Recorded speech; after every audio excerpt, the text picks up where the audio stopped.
Sarah Parshall Perry is Vice President of Defending Education and Senior Legal Fellow at the Heritage Foundation. She has an editorial. We sued an Ohio school district over preferred pronouns and won. It's great to have her join us again. Sarah, it's been a while. How are you? I am great. Thanks for having me back, Rich. Absolutely. So first, let's talk about Ohio, and then I want to talk about New Jersey, and then the education, the NEA writ large nationally. So what happened in Ohio? So about 2.5 years ago, we discovered that the Olatanji School District was actually instituting an anti-harassment policy that required students to use mandatory preferred pronouns to refer to their peers. Well, not only was that unconstitutional and a clear violation of the First Amendment rights of students who didn't believe in gender identity and who knew that sex was biologically separate and distinct and immutable, but it also was a violation of parental rights because that anti-harassment policy actually followed the kids off campus onto their private devices when they were home back under their parents' care. So we actually lost in the district court. We then appealed it to the Sixth Circuit Court of Appeals. A three-judge panel again decided that we were in the wrong because they believed that the anti-harassment policy was a minimal impact on free speech rights and was necessary for the orderly administration of the school day. We filed a motion for rehearing and won that motion, or argued the case all the way back in March of this year. And just a few days ago, we finally achieved a victory in which, by a vote of 10-7, the Sixth Circuit en banc Court of Appeals ruled that yes, not only was it an unconstitutional imposition on the free speech rights of the children who didn't want to use preferred pronouns because they didn't want to be forced to lie, but yes, it also violated parental rights as well, because when those children are off school grounds at the end of the school day, they are back under their parents' roofs. And that is exactly when parental control and not school control takes place. Yeah, well, good for you. I mean, congratulations. That is a big win. And en banc means the full court, right? That's it. That's it. It was 17 judges, all of whom weighed in, and the vote was 10-7. Excellent. And it's a shame it got there, though. It got to that point, right? But this is the battle right now because they want to try to extend their reach, not just from the classroom, but in every aspect of our kids' lives, right? That's it. That's exactly it. And the fact that it took 2.5 years of litigation to get to the point where we got a federal court sitting en banc to actually say, yes, you can't mandate preferred pronouns for these minor kids, and many of them will disagree with gender identity, I think is sort of an indicia of exactly how far we've fallen on the notion of biological reality. Now, this is actually in keeping with what the Supreme Court has held on First Amendment rights, but it's also in keeping specifically with what the Sixth Circuit has already held for higher education. In a case in 2021 called Merriweather versus Hartop, the Sixth Circuit, a three-judge panel, in an opinion written by Amul Thapar, said that a professor at Shawnee State University could not be forced to use a student's preferred pronouns. So we like to think of this as sort of the second piece in the puzzle. Now the Sixth Circuit Court of Appeals has a pretty robust canon of First Amendment jurisprudence for both students and professors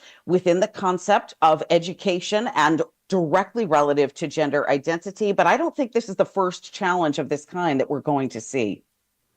Good, excellent. And the devices coming home with the kids is a real problem. And that's just a whole other note, just besides even the indoctrination. I mean, more and more stories now about schools that are using these Chromebooks and laptops and even sending them home with the kids. And there's no restrictions on what the kids can do with these things. There's no internet restrictions. There's nothing. And the school districts turn around and they say, well, we have no way of putting those restrictions in place. I just don't really think and get a sense that they want to. I also think that there's a time to learn about how to use computers. But we've turned over a lot of education to just being on devices. And it hasn't helped. I mean, it hasn't helped test scores. It hasn't helped performance in any way, shape, or form. It is leading to more kids being distracted, though. No doubt about that. Yes. Oh, there's no doubt. And I have to tell you, as the mother of three kids, 19, 21, and 16, devices were a very big part of their education. And of course, we didn't see that in any greater measure than we did during COVID, when suddenly all of education became an online proposition, which, by the way, for two students of mine, two of my sons have ADHD and autism spectrum disorder, respectively. Let me tell you, both of them lost learning specifically Hmm. because the way that they learn online is not directly suited to the way that they learn generally, and it wasn't good for any student. When I was living in Maryland, I was in Baltimore County Public Schools at the time, and because of the influence of teachers unions, our public schools opened the last of all of the public school districts in the state of Maryland. This is supposed to be a blue ribbon school district. It's one into which I moved specifically to secure a greater quality education for my three children who were needing public school services, needing special education services, and yet they refused to open. We went almost 2 full years into the COVID pandemic and beyond before the doors were opened again. And unfortunately, I had to learn the hard way that when we don't advocate ahead of time, we let the school make decisions on exactly what they're going to do in the lives of our own children. That is not something we want through our organization other parents to experience.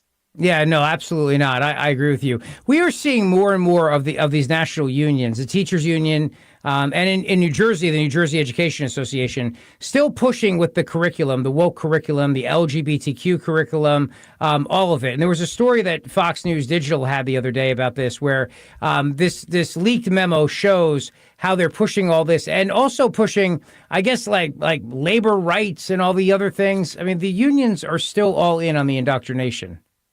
One of the things that I really hope ultimately we get some momentum in Congress to be able to do is to revoke the charter for the teachers' unions. Why the Department of Education ever thought it was a smart move to actually outsource some of these accrediting and membership capabilities to private membership organizations is utterly beyond me. We see it in higher education. We see it, for example, with the ABA, the American Bar Association, which is the sole accreditor for American law schools, and which, by the way, having gone to an ABA law school, now they have instituted 6 credits of racial sensitivity training that is mandated before anyone graduates from law school. But the teachers unions are simply just sort of the microeconomic version of the exact same thing, capturing minds in K through 12 before they go on to college, before they go on to graduate school. One of the things I think, and Representative Mark Walker is actually doing this right now, he's arguing for the revocation through legislation of the federal charter to kind of get their hooks out of American public education. But the problem is, Rich, you and I both know that educators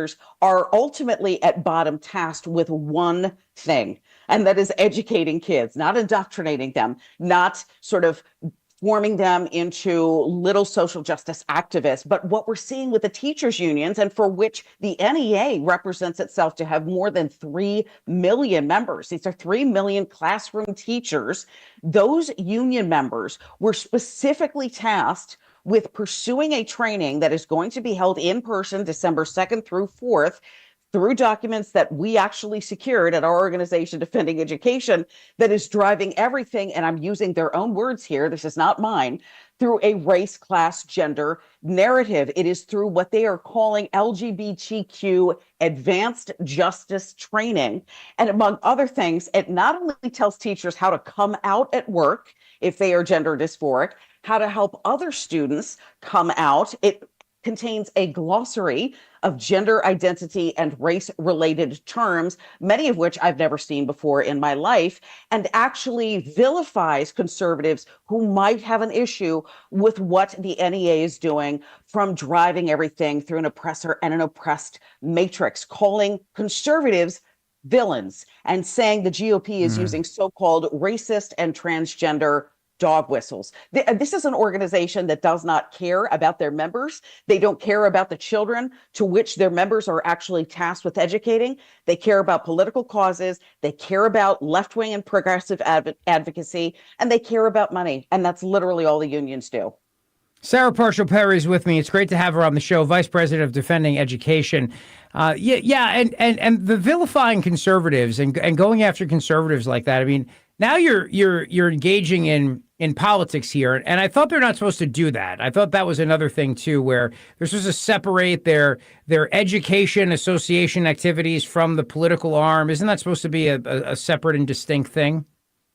It is supposed to be a separate and distinct thing. And in fact, a report that we published, another report that was a result of some records requests and some inside reporting, indicated that we've learned that there is less than 10% of its annual sizable budget that is actually spent on representational activities. for the teachers who were members of the unions in the first place. Listen, labor unions exist to actually advance employment causes, to provide secure employment contracts, to make sure that their members are actually represented fairly in contract negotiations. What we discovered is that since 2022, I want you to think about this. This is literally only 3 years of reporting. The organizations have spent, between the AFT and the NEA, more than $221 million advancing far left political and radical social justice issues. Not a single dollar spent on improving educational outcomes for teachers. They were donating to candidates like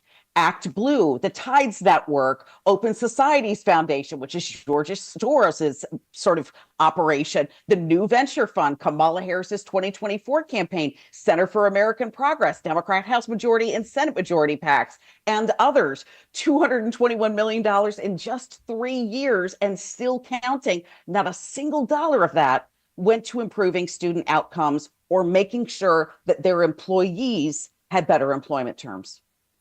Sarah Parshall-Perry, let me ask you about, and by the way, that comes also after the New Jersey Education Association spent $40 million on their president to run for governor and come in last place in the Democrat primary, which is just outrageous. And I mean, you talk, just the ultimate money laundering operation, in my opinion. This guy, Sean Spiller, runs for governor, comes in last place, and it's about $40 million of union dues that go towards this guy's candidacy. If I was a teacher, I would be outraged over that. And it was a complete and utter waste of money because the guy didn't even win. Yeah. And you know what? We're indicating exactly everything that we have said was wrong with education. Everything that we have said always that's wrong with politics is that the expenditure of money, the more we spend, the less general good outcome we achieve. That is no less so with the teachers' unions than it is in political campaigns. And every time we see these influxes of significant amounts of cash, I think the public should ask, as we do, where is the money coming from and where is the money going to? Because opening someone's checkbook indicates to you immediately what those priorities are. It's in education, it's also in politics, and it's got to be infuriating for the people who are invested deeply in these kinds of issues.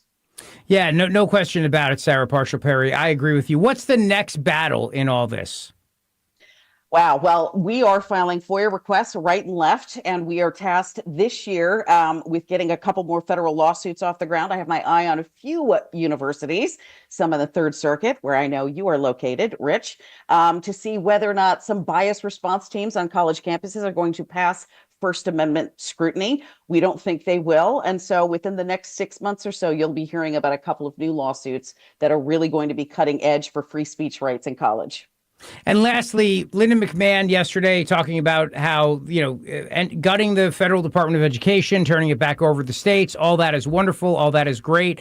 I guess the only thing I worry about, though, is that does that give the potential then for teachers' unions in various states to gain even more power? So that's a great question. One of the things that I think we're focused explicitly on is the fact that these interagency agreements, the IAAs, have got to be approved through Congress. But what they've done is outsourced to 4 other federal agencies, HHS, Department of Labor, Department of Interior, to specifically allow these opportunities to go through other agencies. So really what it's doing is shifting the bureaucratic burden, because we know Department of Education never was created with constitutional authority. That is, pursuant to the 10th Amendment, always supposed to be a state and local issue. But I would much rather battle a state and local union than I would a federal union. And once we return this to the states, then we've all got to fight with the individuals who are closest to the issue at the electorate level. I would much rather do that. And quite frankly, it's the nature of representative democracy and how federalism is supposed to work. Absolutely. Bravo. I think you're doing great work. Your organization's doing great work as well. It's really, really important. Sarah Parshall-Perry, follow her on X at Sarah P. Perry, and defendinged.org is the organization. I appreciate it, my friend. Keep up the great work. Thanks so much, Rich.